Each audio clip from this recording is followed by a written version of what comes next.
Yep. Upside down. Ah. Whew. Okay. Maggie May, Maggie May. I'm almost messing up my phone. Woo. It's been an eventual day. As always, my Saturdays are always eventful. Hola.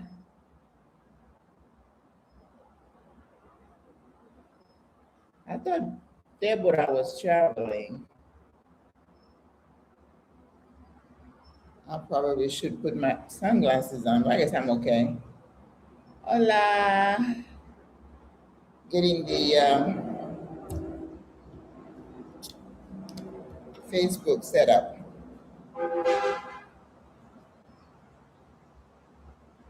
It is a warm day here in Panama today. There's one sister who always says, mucho calor hoy. YouTube, not YouTube. It needs to be este, sí. Um,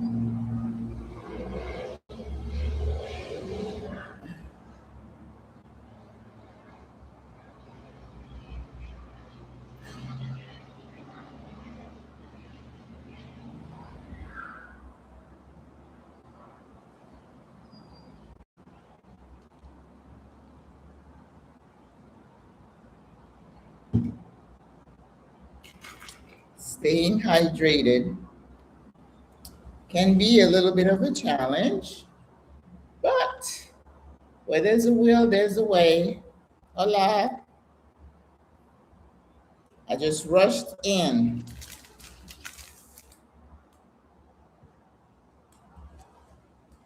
And if you want to hear about building community abroad, this is it.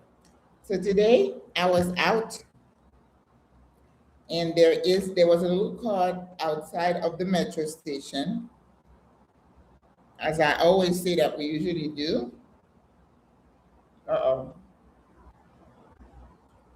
Huh? It was showing the other side, the ocean. Sorry about that. So when I got off the metro, I saw the guy with this card and the coconut on top. And I said, okay, I'm gonna get one on the way back. And then when I got back from the store, I'm walking to the metro station. I realized the side where I would go on, the escalator wasn't working. And if you are carrying stuff, going up and down those steps is not safe, right?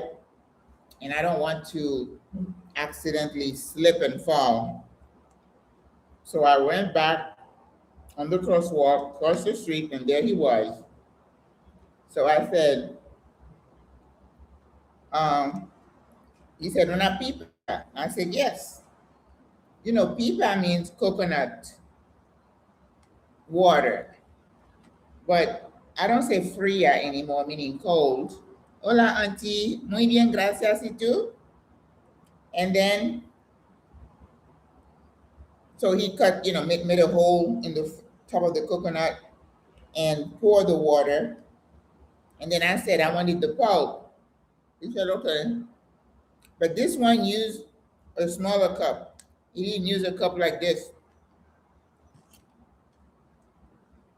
So then he said $2. And I thought I heard $1. And I'm like, well, am I being gringo price? I think they used to be $1.50, so maybe they went up. Or it could just be my price. As well as can be expected. Are you okay, auntie? Is everything okay?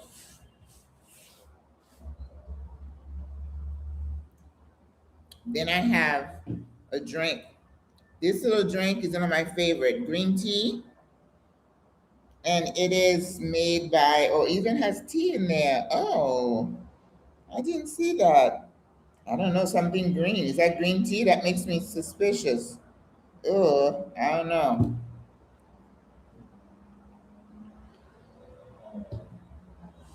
I'm a little leery about stuff like that. I'm okay, just not happy about what's going on. Oh, Auntie, I'm telling you,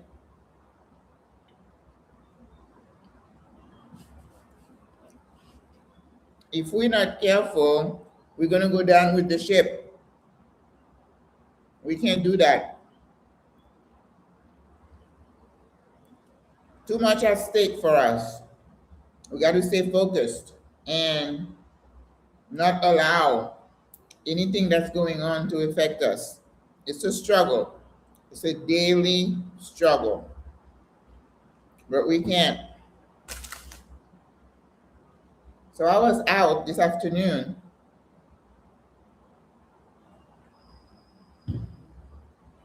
So I woke up at about 7 and I was going to go for a walk. And then I pulled the shades and it was bright out there. And when that happens, that means it's going to be warm. And I'm like, because if I get up at 6:30, then by the time I'm coming back, the sun is really getting up. Because I don't like to walk in, when it's bright and just. Mm-mm. So I stayed on in the bed, played with my phone.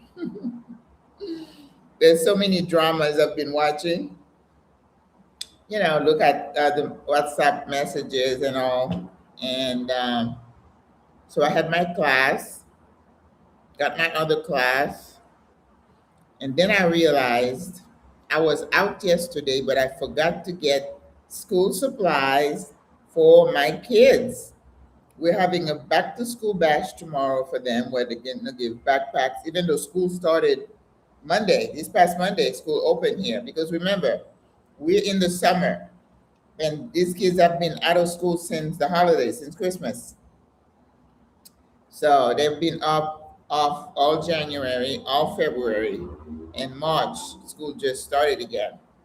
So I said, okay, I need to go back between 1 o'clock, which is when my other class ended, and before I get back here. By the time I left, it was close to 2. I'm like, oh, I gotta hurry, hurry, hurry. So I finally decided in my head, I'm gonna buy a few things at the food store because I was looking for a few things for my dish tomorrow, making breakfast. And so I got a few things, and I look at the prices of school supplies. They're expensive. I mean, a little notebook is two something, $3 or $2. Everything. I'm like, people who don't have money.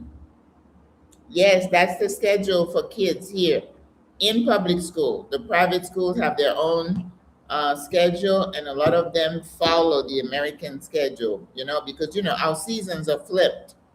So anything that happens in the schools here, we're talking about public schools. Private schools, they have their own stuff going on. So, so I went, and then after I left this particular food store, then I went next door. They have a store there called Grand Morrison. Remember Morrison in the U.S. was that cafeteria style. I remember going there after church on Sundays, but that's not what they have here. This one is like an old-fashioned store. It's got a bit of everything. They sell lots of books. You can find a lot of Spanish books for kids learning Spanish, and they have clothing. They have stuff, Panamanian stuff. If you wanted to buy like a small gift for someone, and they are on Villa España. All right. So we are sitting on the patio today because guess what? I found an outlet. I didn't think we have an outlet here. And then look at that. And I have a little stand-up fan that someone, so I put it right in front of me and I'm like, oh, comfy. I got a little stand-up fan. Look at that. I sit it on a chair, but that way I don't have to sweat. So we're good today. All right. So today I thought we would talk about building community. Hola, whoever's watching on Facebook, bienvenido. Oh, there's a picture there. Oh, I see two pictures, two people. Hola, bienvenidas. So I was in the store, and again, I saw this guy shopping with his wife, and he's like, "Hi." Well, I don't know him. And then he looked, and he said, I watch your videos." You know, guys, I can tell you how many people stop me in the store, on the road, at the mall, and I see that as a big responsibility. And I'll tell you what, I was so I was wearing this when I was teaching this morning. So to get out of the house, I was like, okay, I got to put a skirt on, and I was wearing these. What do they call these shoes? Um, that everybody's wearing now, the Crocs, right? And then they feel so comfortable. And then I look down and I'm like, no, Maggie, you got to represent because you never know who you're going to run into. Bingo. Because Crocs, yes. Somebody, I remember years ago, I think I was working in the yard. And then I said, oh my God, I need to get this for church tomorrow. And I ran to the mall with my raggedy looking t-shirt and I was looking a hot mess, okay? Hola, Christine. Oh, Christine from the UK. You up still, my love. And of course, because I ran there looking like a hot mess. Guess who I ran into? My pastor's secretary. She looked at me and she goes, Maggie? I was like, oh. So I think from this day on, whenever I step out of my house, I mean, I don't have to dress up, but I make sure I look presentable. Because they're gonna say, "Is that Maggie?" So I come back, hola Christine. So I had another little vest thing. I took it off, and you come home, you just want to take things off because who wants to be dressing up? But anyway, just after 9 p.m. Yeah, she's in the UK. That's right. All right, guys. So I wanted to talk about how do you build community when you move abroad because I think that is one of the concerns that a lot of people have, and for good reasons, right? Even if you were young, like people in Thailand, there's a very young, hip population there. In Mexico, Portugal, all the hot places, you have people going there. And I think that should be one of the requirement, one of the things that you look at. Remember, if you've ever looked at my self-assessment, it's going to say self-assessment is for you. But if you are looking at any country, whether you're looking at any other countries I just spoke about, you want to know, first of all, what is the cost of living, right? The second one for people my age, healthcare, accessibility, and affordability, right? So that's why Panama, is very popular, even though I tell people the healthcare issue is convoluted. And then the third thing I always say, the presence of an expat community, right? Now, you may say, oh, I can go somewhere where there's no one. There are no expats, nobody who looks like me. If that's what you want to do, and you're at a point in your life where that is not an issue, that's okay. But I'm thinking for people my age, for the single older woman, and I say also that it takes so much courage. When I look at my sis who was 80 when she decided to come, can you imagine how much guts it takes at 80 years old to pack your bags, sell your home, rehome your dog, and say, I'm going to a brand new environment? That makes you fret because the idea of everything being new, the adjustment that you have to make. I did a video yesterday when I talk about some of the things that, I love Panama. You guys know that. But I say it's not rainbows every day. No, ma'am. There is a lot of adjusting that you need to do. So the other things we talk about, cost of living, lots of research, healthcare, research, and then you come to community. One of the things I also encourage everybody to do, hola, somebody else joined, is to say, is to, before you even get to where you're going, start to build community. Join the Facebook groups, ask questions. What you want to do, you want people to remember your name so that when you ask a question, they'll say, oh, this is an active member. And then if you have a question, they're more likely to answer you versus someone who just an outlier, just out of nowhere. And a lot of people are doing something really good. They'll say, they ask to join the group. Some of the groups have some questions. Why are you interested? Are you planning on moving here? Blah, blah, blah. What's your timeline? And once you answer those questions, you're in, right? But some people are saying, "Hi, I just want to introduce myself," and they tell their story, whether they're already there or planning to move to that area, and then they'll say, "Here is a pic that I took," so people connect faces with names, and then you start asking questions, and they remember you, so you become part of the community. That's beginning. That's the beginning of building community. And if you were one of the lucky people to come to a relocation tour, and I tell people one of the main benefits that I see, one, I'm not saying that's the only one, that I see with the relocation tours is that the people that you meet on those tours, the 30 some, a lot of them become really tight afterwards, whether they move on and definitely move to the place, or they keep in touch through some kind of WhatsApp group. And I think a lot of the companies are creating separate, well, that's a lot of WhatsApp groups to manage. I don't know how that would work. I don't want that. I know there's a couple here, they have all kinds of groups underneath. I just don't have the time for that. But it starts to create community. Once you kind of jive with someone and you connect with someone, right? Once you, very good, Christine. Once you connect with someone, start talking. Where you're from, which you're gonna do anyway on the tour, and why you're interested in this particular area, country, and what you're concerned about.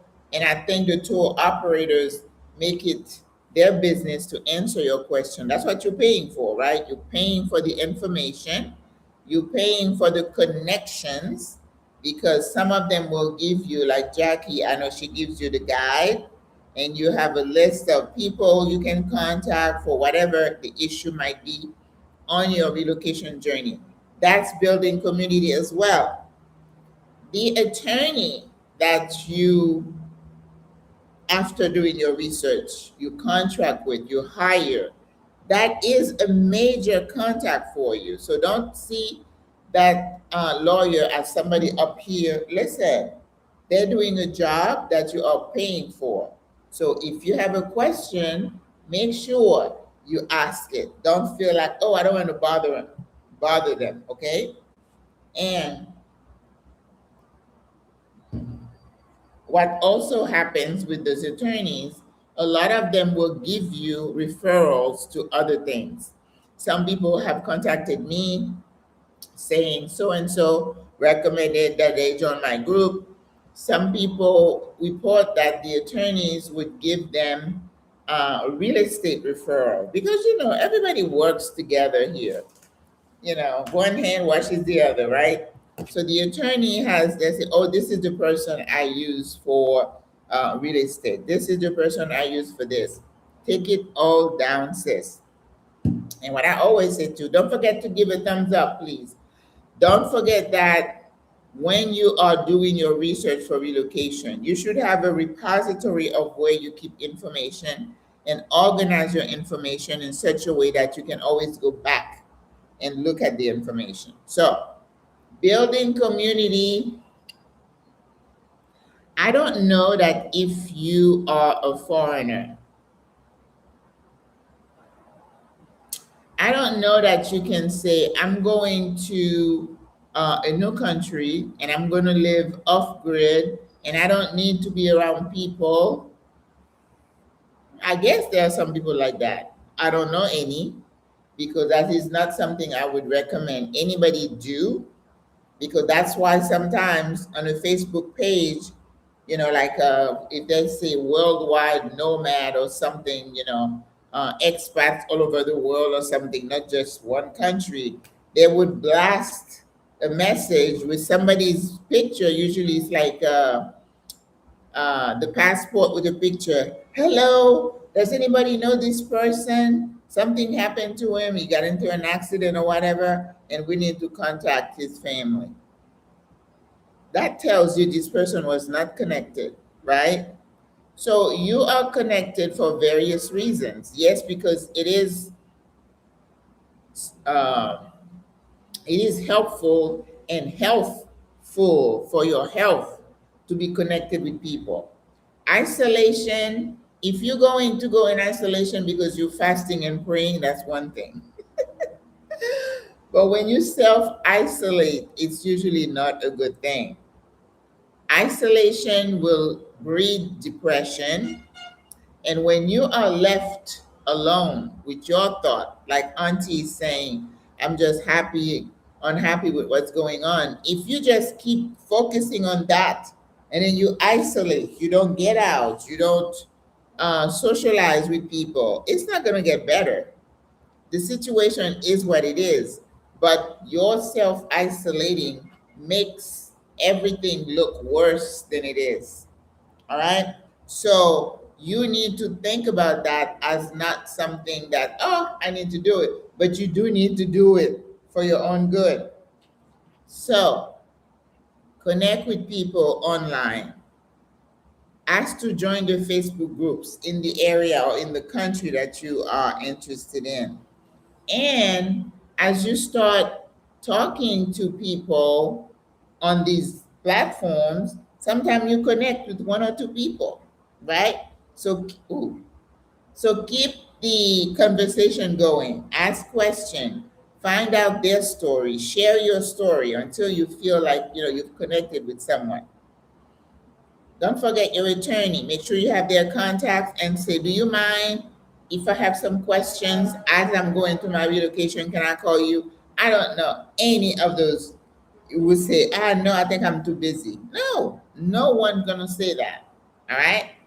Let me tell you my story though. I did use my attorney as a contact. In fact, she referred me to her friend who was doing real estate, and I was able to get my first apartment through them. Now, a lot of creators like myself, we have some people we can recommend to you. And I tell people, I'm giving you information. I'm not saying this person, I'm not vouching for them. All right. You need to do your own, sixth sense. If something feels amiss, you're not connected, don't go any further. I have given people after a consultation. That's why I never give you one choice. I give you two, three, four, so that I say, then you go talk to them, do your due diligence, and then choose one, right?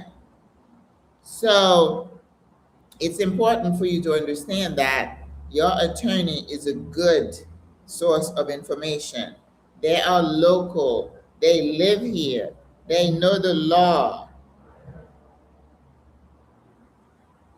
Christine is asking, how soon would you advise contacting an attorney before wanting to make the move? Now, a couple of scenarios, Christine. I know people who have gone through the visa process but are not living in Panama. They just want it as a plan B. So now, in that case, timeline doesn't matter, right? But if you want to come here to live, I would say the process to get your visa is going to take 6-7 months, give or take.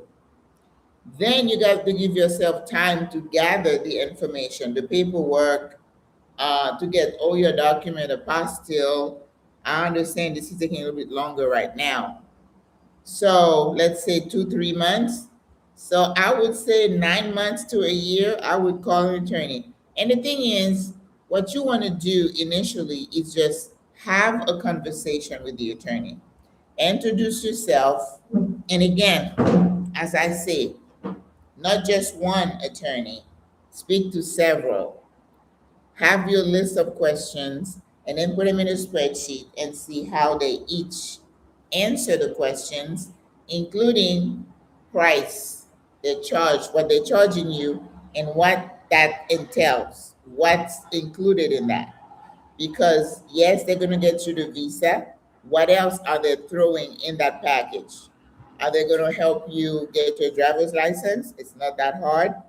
Are they going to include getting your e-cedula, which is your ID, which you cannot get until you get your permanent resident card?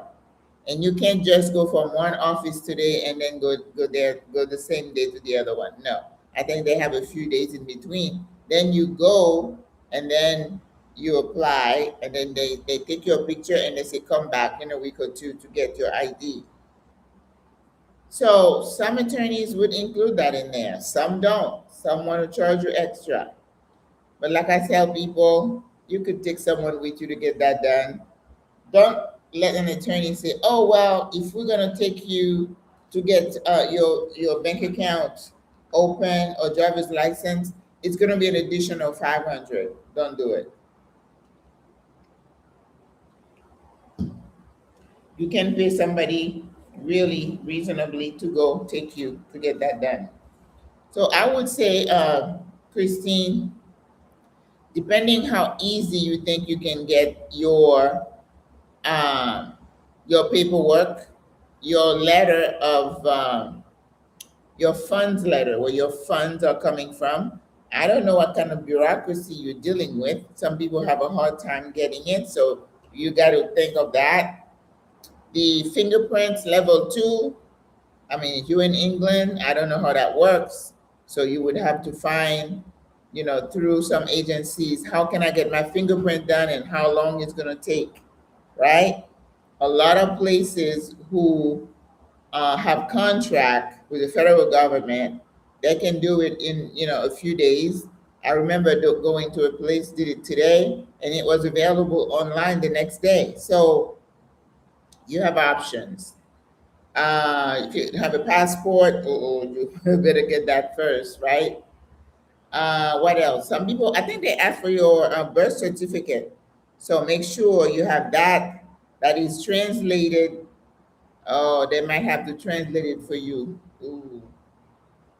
Well, but Christine, that would be a problem for you because yours would be in English. Okay. Um, so talk to the attorneys, and they have a lot of experience with other people they've worked with. And then you say, how long do you think the process will take for me to get that paperwork to you? And then once you submit it to the attorney, they make the appointment. Then they're going to come back to you in a couple of weeks or so and say, we have an appointment. Then you book your flight. That's what I tell people to do. Some people say, I want to bring the paperwork with me because I'm afraid it's going to get lost. You can do that too. But what that does is that when you come and you bring the paperwork, they have to submit it after you get here. Then you have to wait to get your first appointment. So I don't know how long that's going to take. Are you still going to be here, or would you have gone back? And if you went back, when you do get the appointment, that's another trip. So timing is important here. Now, you get a temporary visa when you first get started here. Paperwork is done, attorney submits it, you get an appointment, you're here, you fly in, they take your picture, you walk out with your temporary residency card in hand. Then you can either stay here or you can go back. And it's going to be what I'm reading. Last week I was reading, it says about 5 months between the temporary to come back for the permanent. And when you get there at the migration, they take the temporary, take your picture again, and give you the permanent. All right. So I say 6 to 9 months. That's a very conservative estimate. That's barring nothing going wrong. Them saying, oh, you're missing a digit in your last name. This lady had a senior, junior that kind of was whipping her, you know what? It's not, the system is not that flexible here. Everything has to match, including your signature. Those of us who've gone through that, they look at it and they're like, it doesn't look like the one on your passport. Do it again. And you do it again.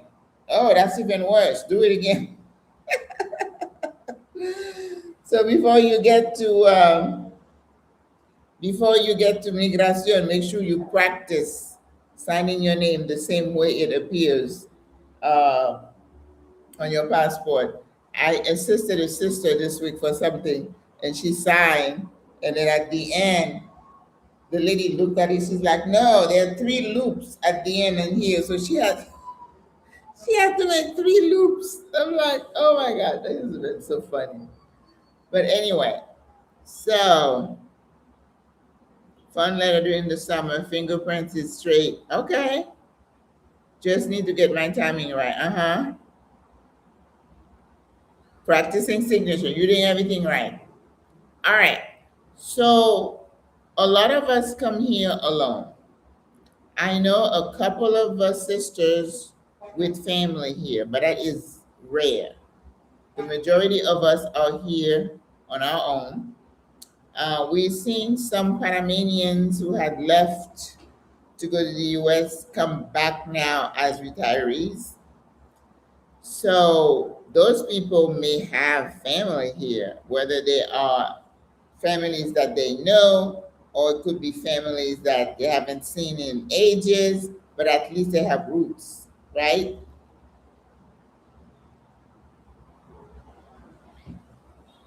These people are not going to struggle as much.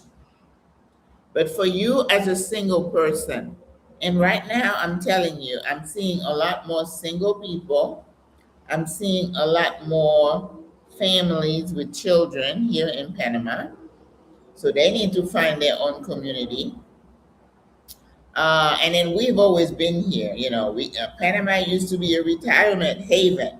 So that is what all the ads and international living they were pushing is retiring in Panama. Now people are here to live in Panama. The message is changing a little bit.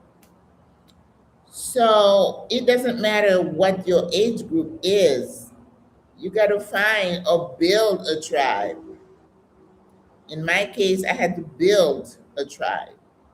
And even then, what is a tribe, right? It's somebody, I heard a sister here say, my tribe. Now it's like three of them, and they do a lot of things together, and they've been tight. Yeah, that's your tribe. Your tribe doesn't have to be large, it's just the people who know you, love you, and care for you.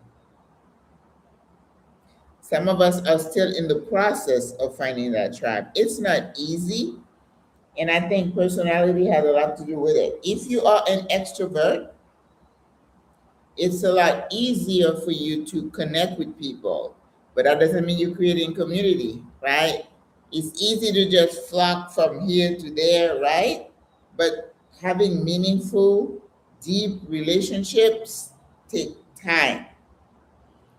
And I caution also, if you connect with someone, let's say on a trip, on a relocation tour, don't put all your hopes in that person, right? Make sure you make connection with different people. Talk to the attorney. Can I call you if I have a question? Yes.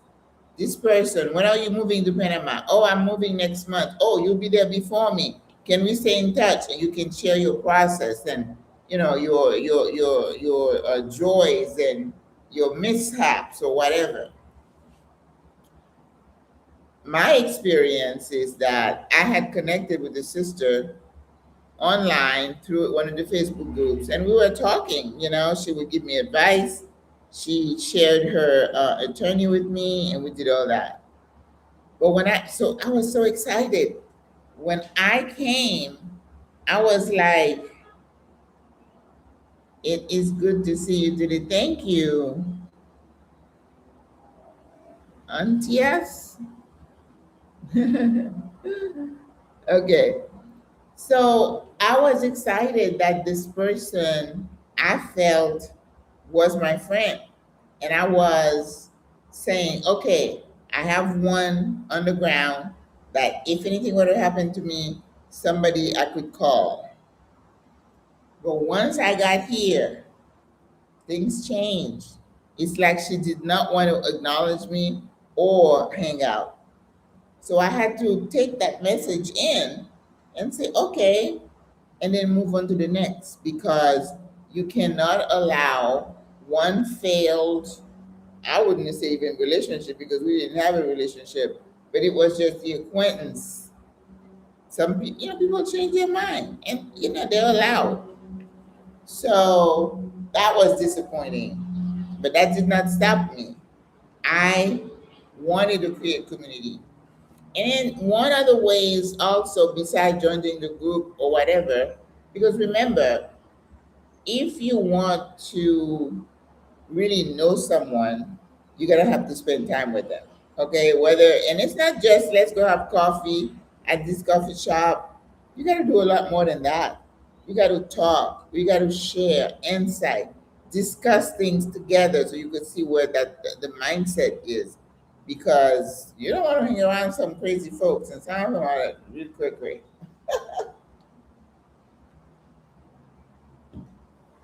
And understand that you're on a mission.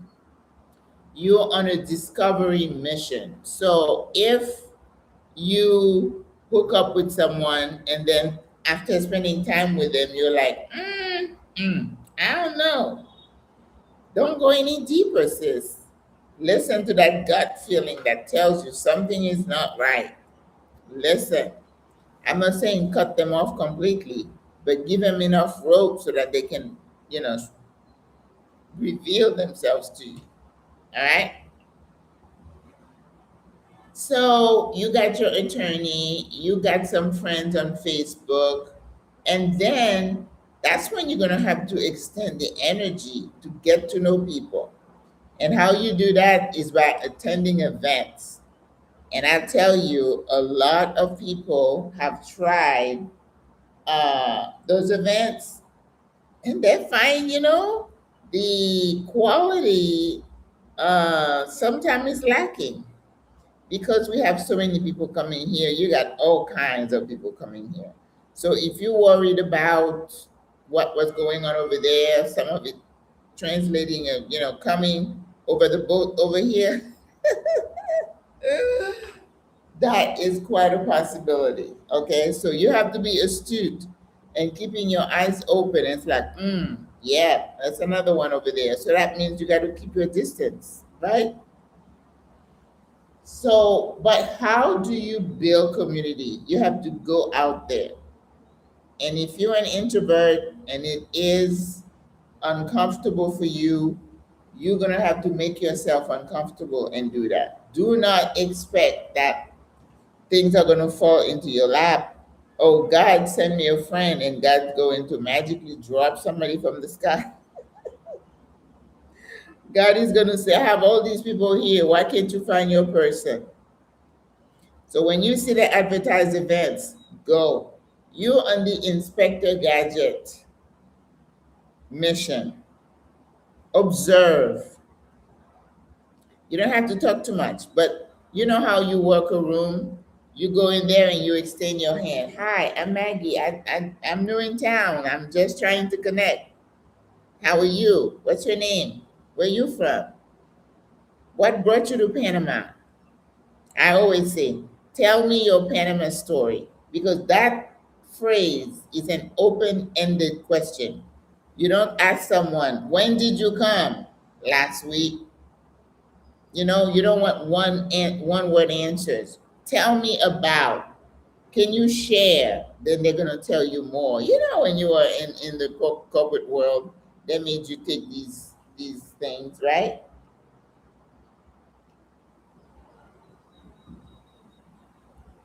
It is challenging, but remember, you're gonna do that in the beginning. Let's backtrack for a second. I'm assuming you doing your relocation tour, you done some scouting, you know where you might consider. Usually it's more than one place. You've investigated, you visited, and like Christine says, she wants to try the city first and then go explore other areas. That's great. I did the same thing. I took 3 weeks and I went around the whole country to the different spots. And when I finished, I came back. I said, I'm staying right here. But that was a, what's it called that? That was an informed decision, right? It wasn't because, oh, I like the hustle and bustle, I like this and that. It went deeper than that. Where you choose to stay will depend on several factors, on who you are, what you're looking for, what does the place have to be or have for you to consider it, and what are your must-haves for the place. All right, I think we digress. We're not talking about choosing an apartment, but that's important. So when I landed here in Panama, did my 3 week, I say it's not worldwide, worldwide, right? But it was just a countrywide. I was not a city person. I lived in the suburbs my whole life. I said to myself, there is no way I'm gonna, I used to have patients and I had to go to their building and I'm like, can you imagine how hard it is to live in a building? You got to take an ascensor, elevator to go to your home. I used to watch the movies in New York City. I'm like, I don't want to live like that. I don't want to have to go on a elevator. What if you've seen the movies where the elevator stop working? I used to think about that all the time. See, I would never. I'm living in an apartment.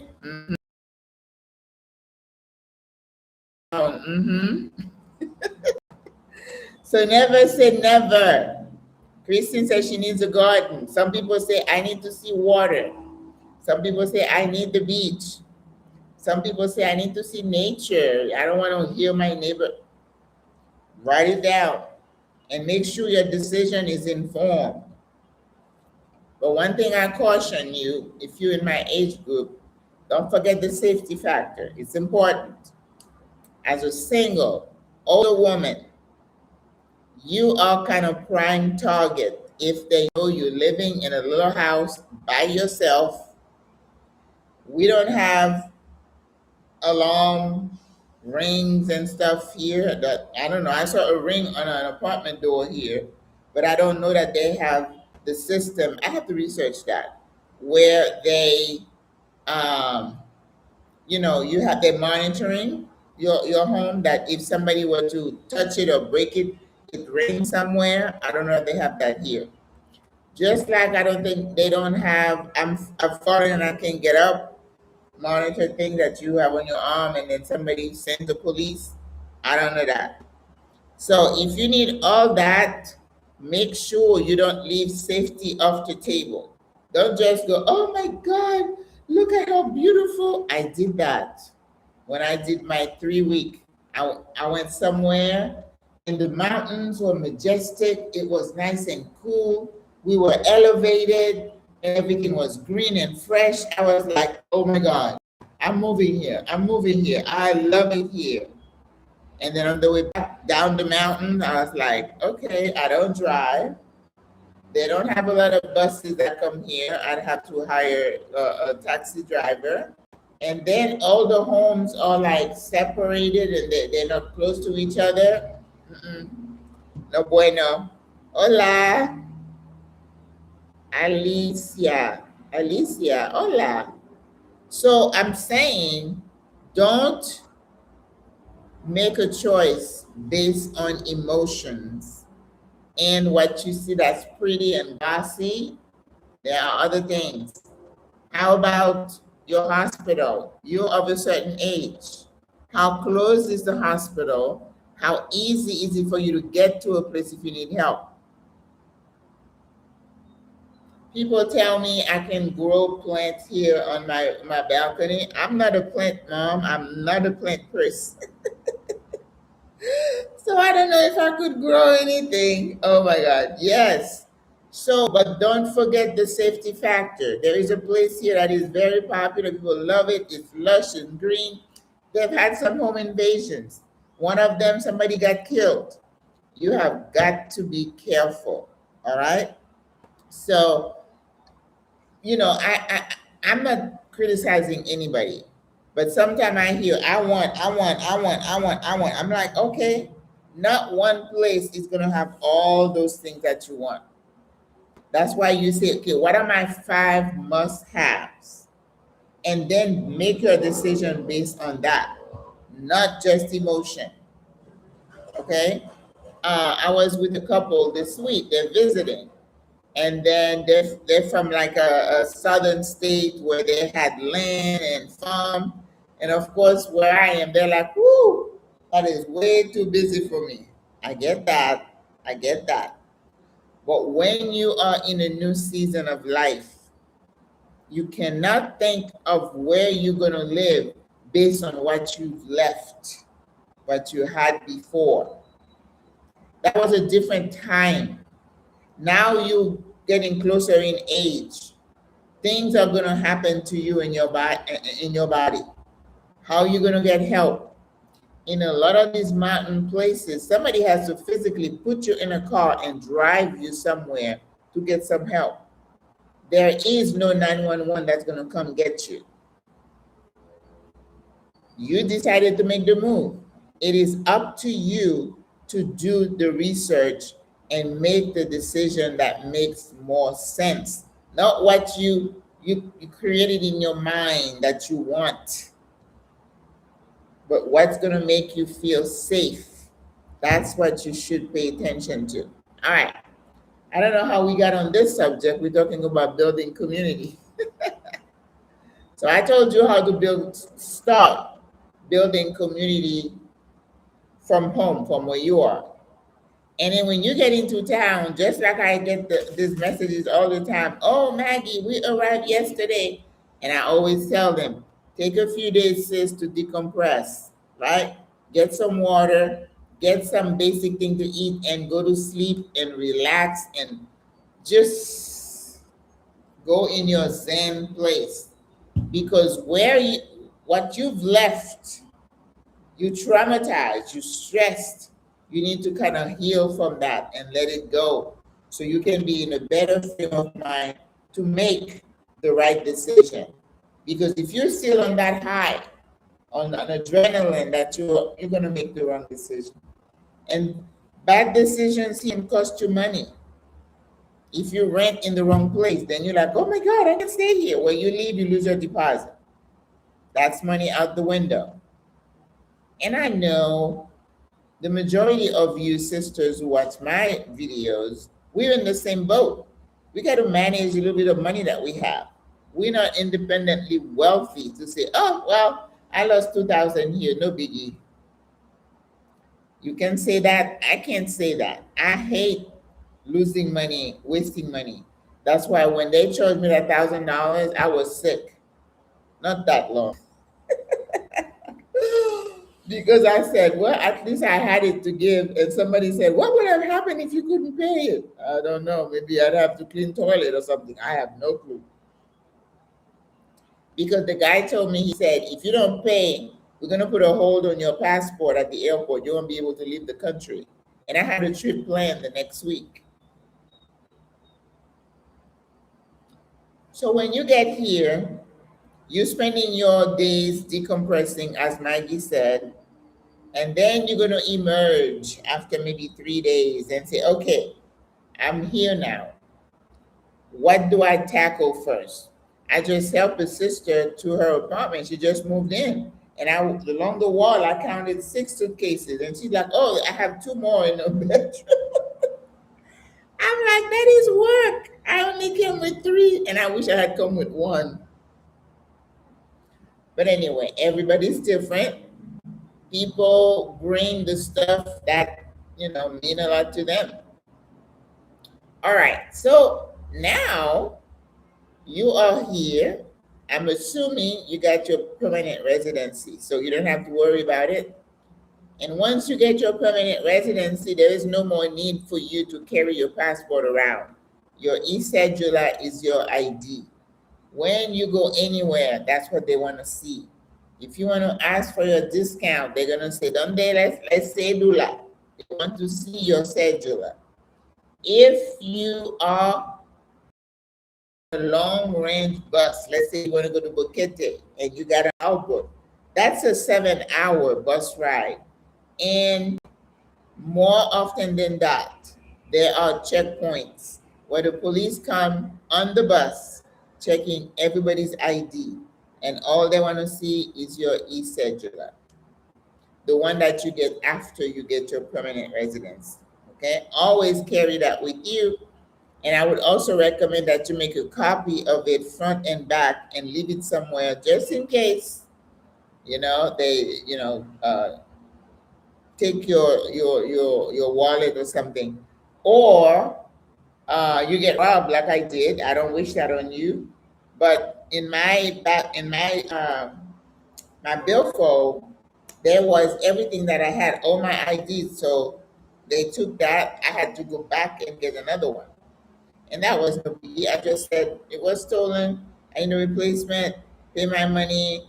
Took my picture, send me, and I had to come back and get it. No issues. So now I would, a lot of people also would have made contact with a driver or a real estate agent.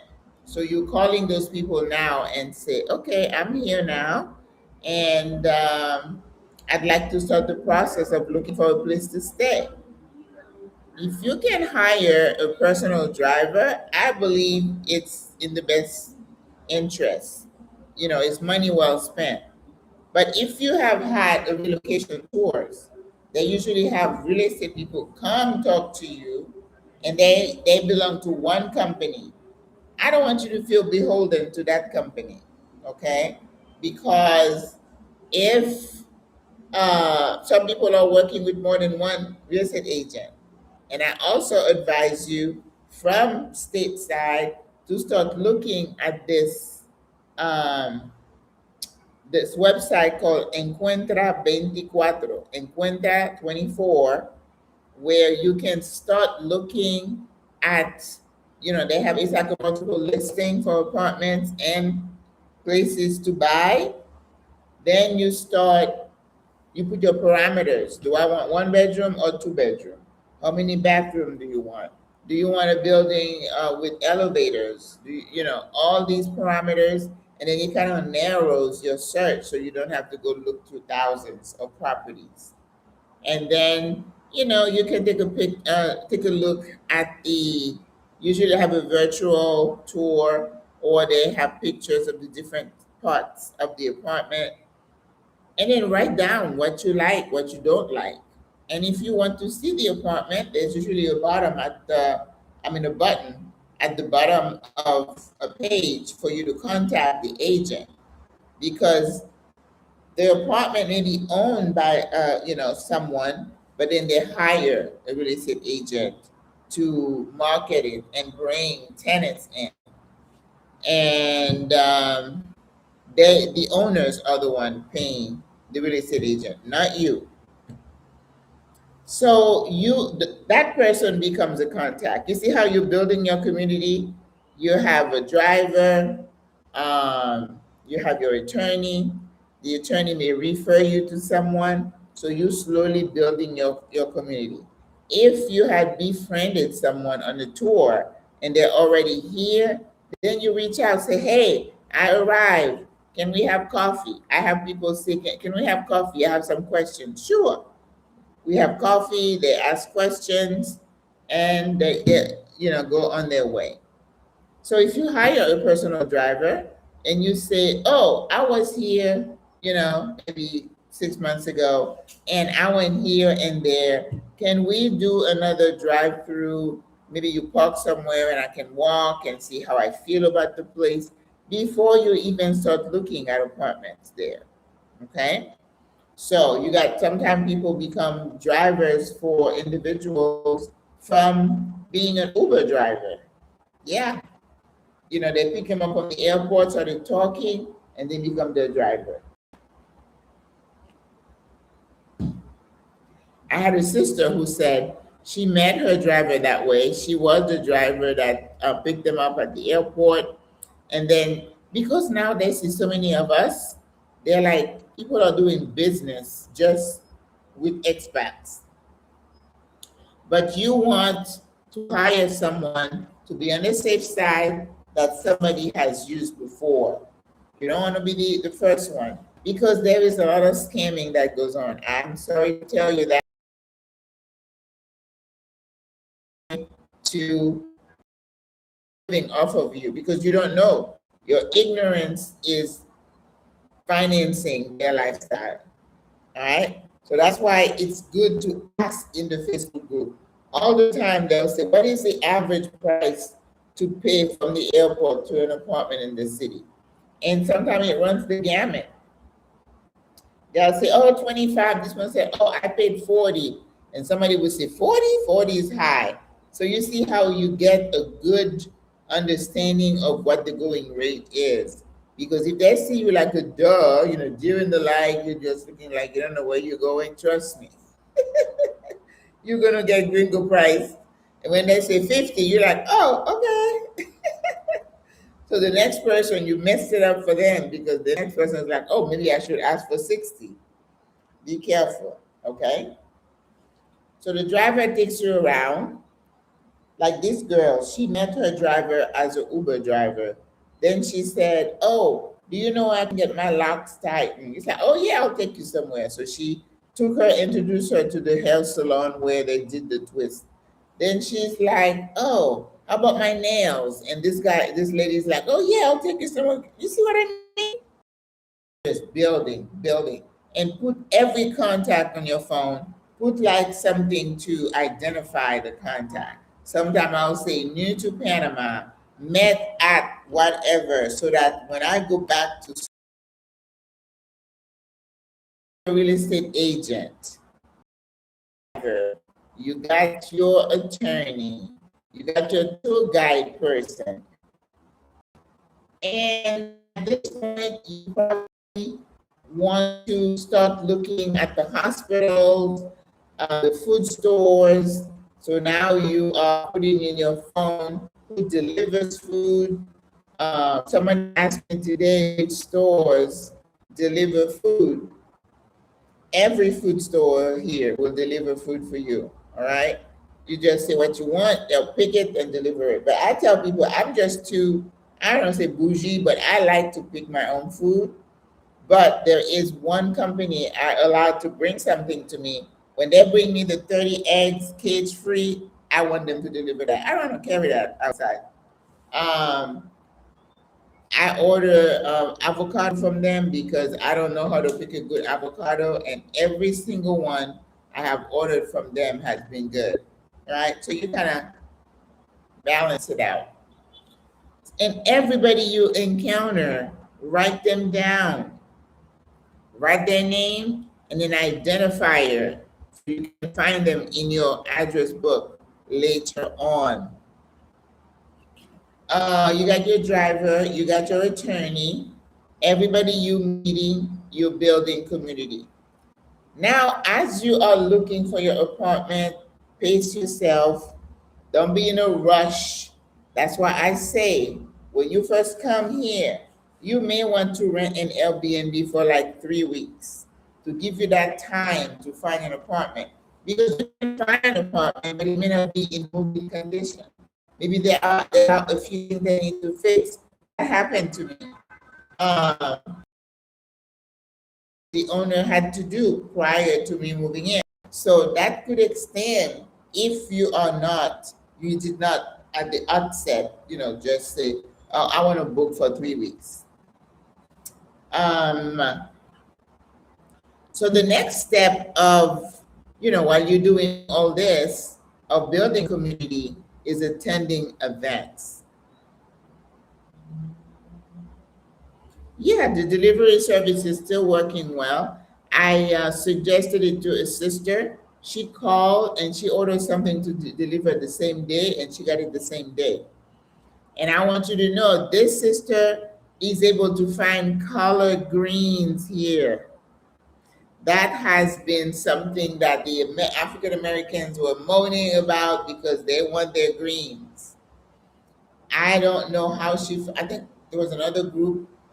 She was able to find, there is a farm in Chiriquí province, which is where that's the breadbasket of Panama. They grow most of our food there. That particular farm has been farming and harvesting greens, collard greens, in the way they deliver it here, because Chiriquí is where Boquete, David, all of them are. So they box and they ship it through within Panama. I don't know if it was the same day or the next day. It's one of those places that do mail forwarding, and then she went and got it. And I'm like, how was it? Did they look fresh? She said, they look great. But then now she said, I need some turkey neck or turkey bones for my wing. Crystal, I hope you don't mind. I'm telling you a story. I said, honey, sis, they don't have that here.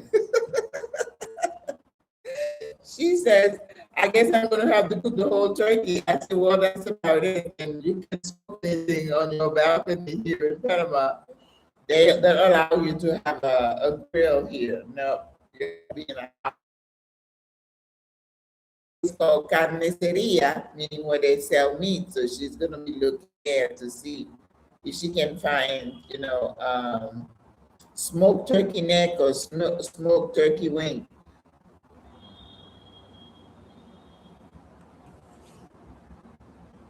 Was done. You were done, okay?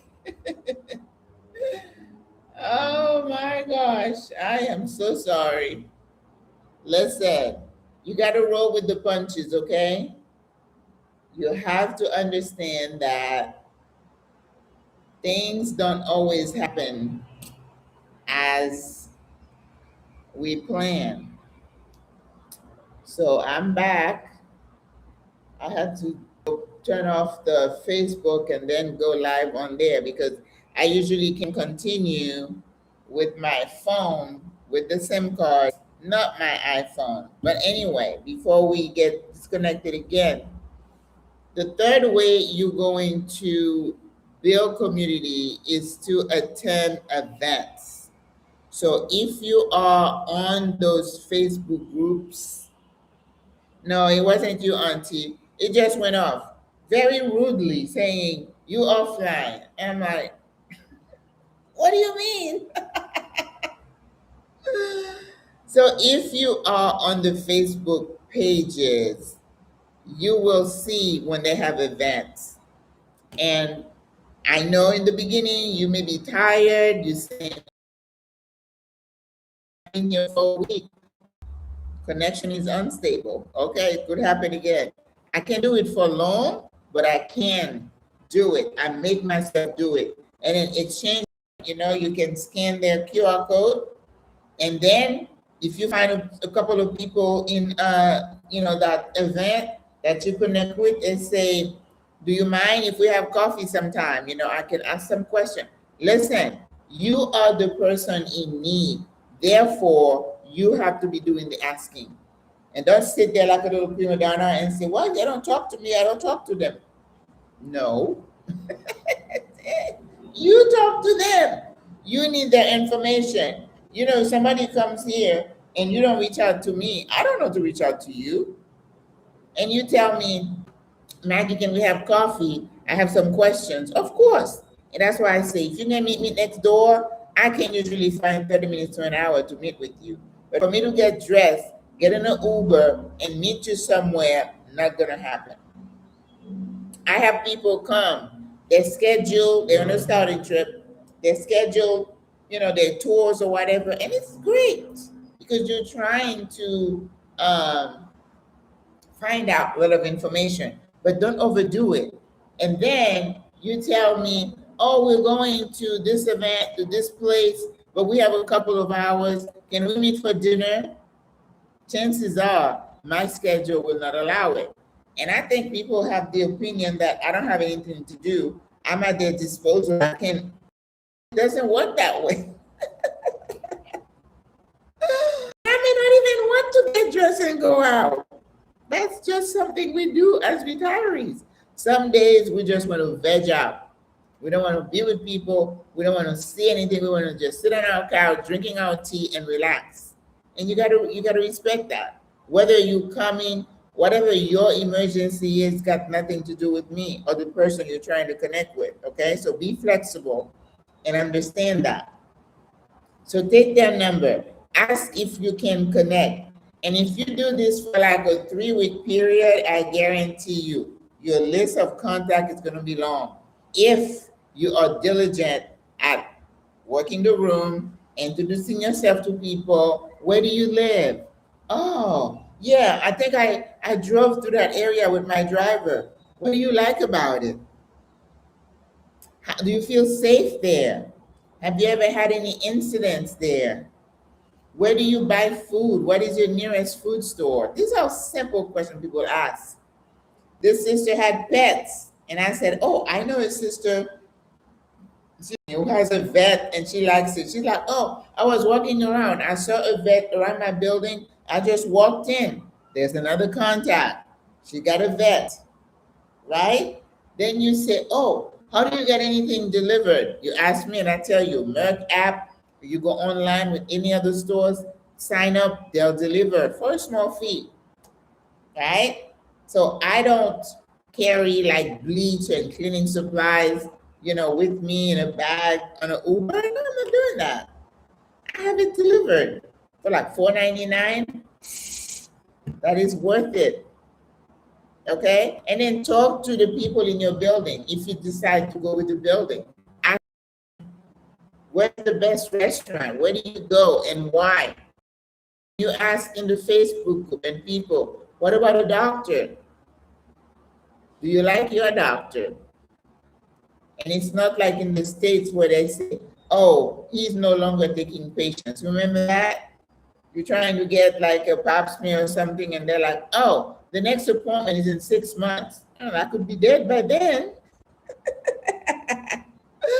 We don't have that here. Usually, if you call for an appointment, the next few days, you're getting an appointment. Okay? So that's another connection. You got to start talking to people and see where they're at, right? And ask for permission. May I? Would you mind sharing your information, your number, in case I have a question? That's the way you find housekeepers, people to clean your home. In the chat, asking, do you have someone who does your housekeeping? How do you like them? How do I contact them? Do you mind sharing their information? So you are just on a journey of gathering information. You can scratch out your list, but if you have a few that you like, become a regular, especially if they match your interests, right? We have a sister here who teaches line dancing. She's passionate about it. And she's got, I said, how many ladies do you have come to your class? She said, oh, I don't know, 12, 14. That's a lot of people. Imagine you connecting to people in those at those events.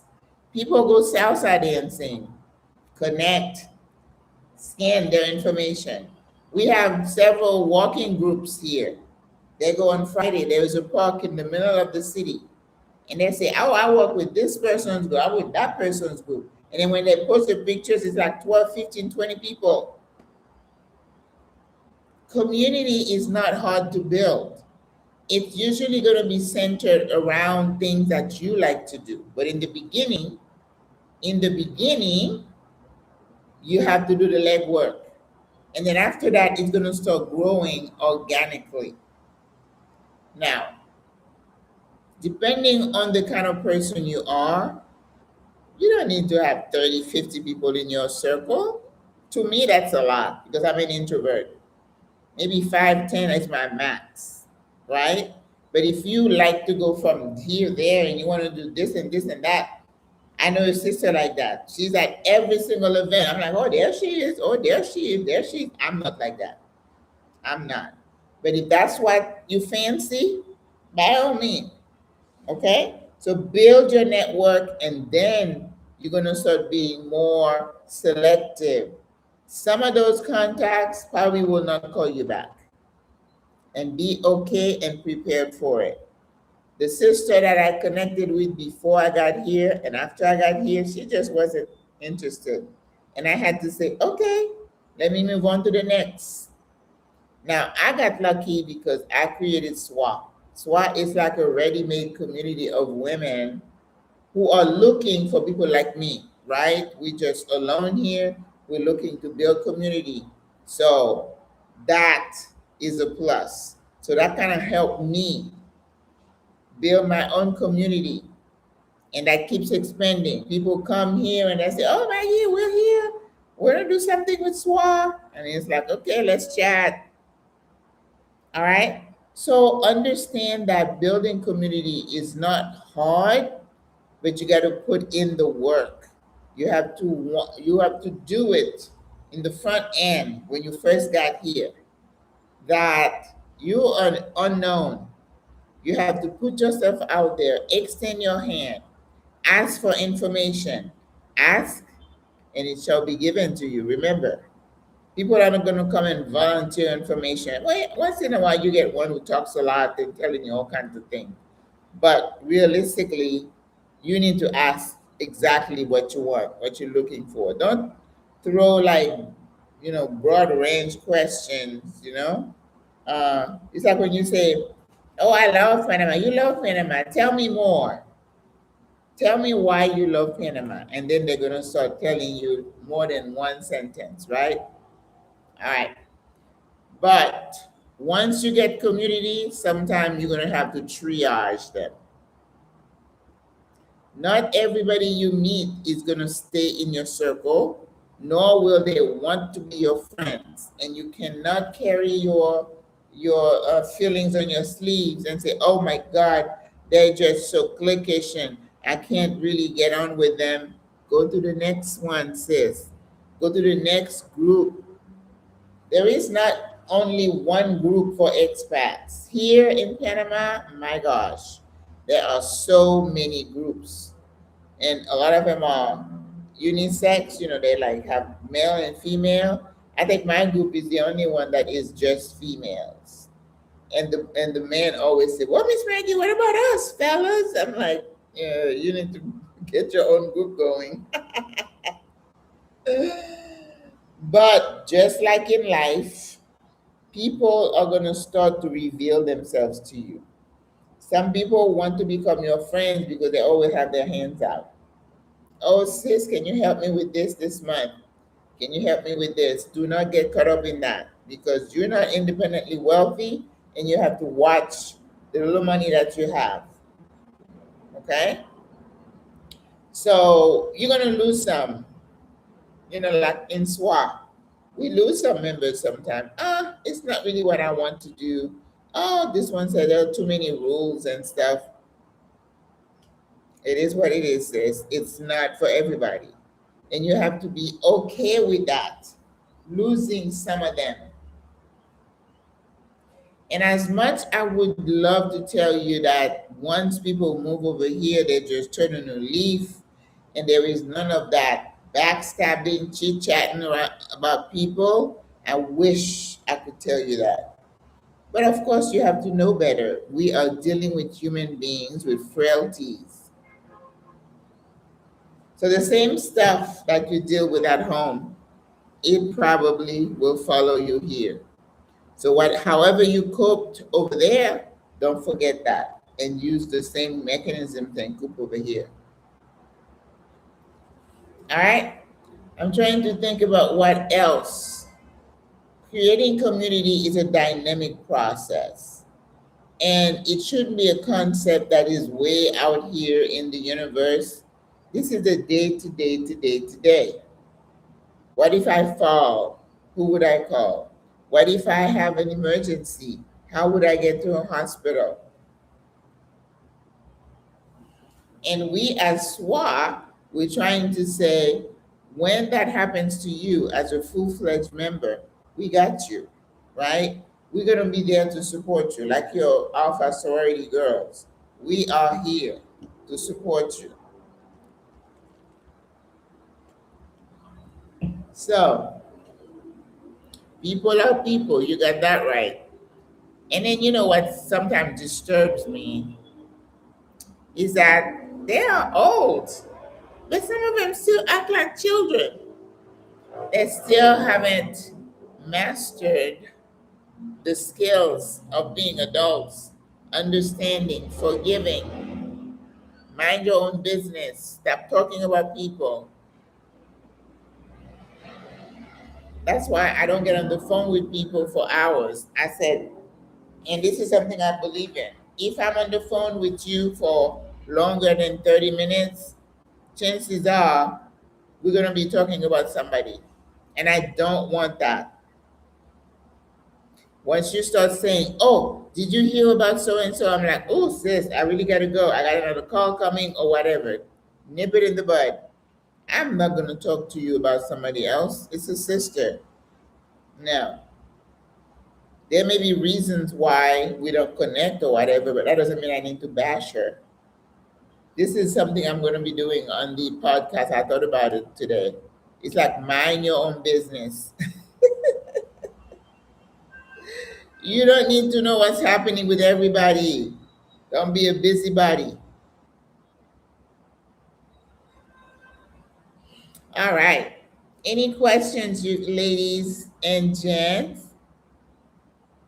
I know Kimberly said she lost her feed, but it was just the internet acting crazy, which it is what it is. All right. Any questions, you guys? It's been an hour and 24 minutes. That's something anyone needs to do. But let me tell you, people in this city and other places, I was looking at a lot of activities out of Coronado. Coronado is past West, Panama West. They have a lot of stuff going on. They're doing tea as well. Everybody's doing tea now that we've done teas. They have a lot of live music stuff going on. They have yoga. What did I have? All kinds of things. So after a while, if you connected, you're gonna have to pick and choose what your interests are, and don't feel pressured to go to every event. That's when you're gonna burn yourself out, right? You're gonna burn yourself out, and you have people who want to be seen. I know people who go to events and then they always pose it for the camera. It's like, I want people to see me. I can speak to that because I don't understand it, but some people are, right? Maybe it's a family dynamic, so maybe they were the baby of the family or whatever it might be. All right. So let's see. Do we have any questions?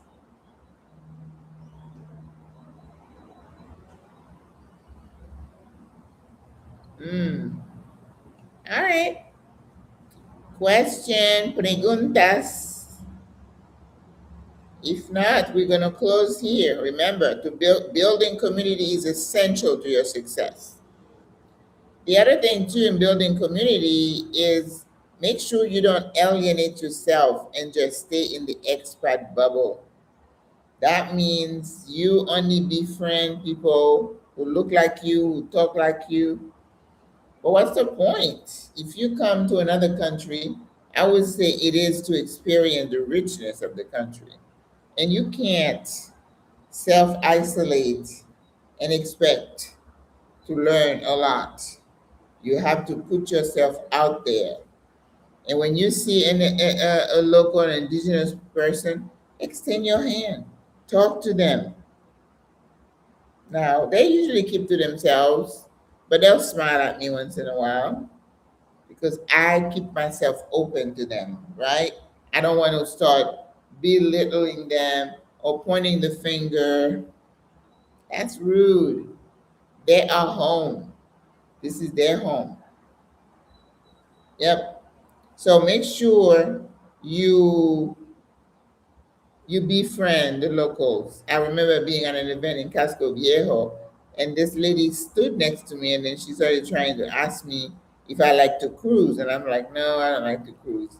And then she's showing me what she does, which is cruising, and we became friends just like that. We exchanged information. She's been to a party at my house, and then when I have questions, I ask her.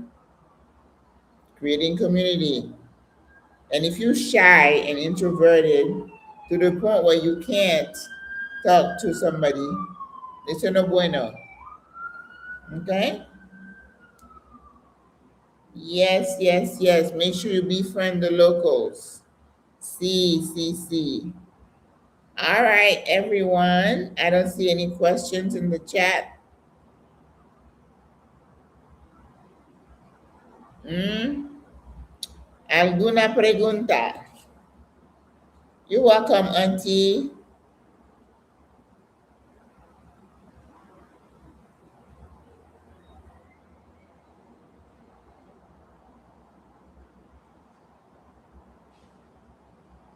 All righty.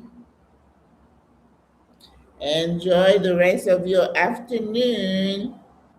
And I will see you tomorrow. We're doing breakfast tomorrow. Making granola. I'm making a breakfast burrito. I'm making home fries. And then we're making a parfait with the yogurt and the granola. And I was able to get some blueberries today. I don't know how much it cost me. I'm afraid to look. The place I was going to go to get it, and I had like a 2 hour window before I got back here at 5 minutes to 4. After I went and helped that sister with her bag in her apartment up and down, I had 5 minutes left. Ran to the bathroom and it was 4 o'clock. Listen, okay? So so tomorrow we're making a parfait. I got the Greek yogurt, we got the granola, and then I found some blueberries, so we should be okay. And I did not buy the they don't have raspberries here, but fresa, strawberries. I didn't buy any more. I think the blueberry is okay. I was also looking for mint, but we have two kinds of mint here. They have yerba buena, that's the one I wanted, and then they have menta. They had menta. I didn't want that because the leaves are really small. And I was just looking for a piece to put on top of my parfait, and I was like, that's all right. We can do without it, right? So I'll just sprinkle some granola on top and maybe a couple of blueberries and be done with it. Yes. All right, guys. Have a good afternoon. You take care. I'll see you tomorrow. Au revoir. À la prochaine. Bye. Finish this one first. Why are you hiding? Wow. Okay. All right. No questions? Okay. I am going to sign off. I hope that was helpful. Yeah, internet's been acting up. All right. Au revoir. Bye.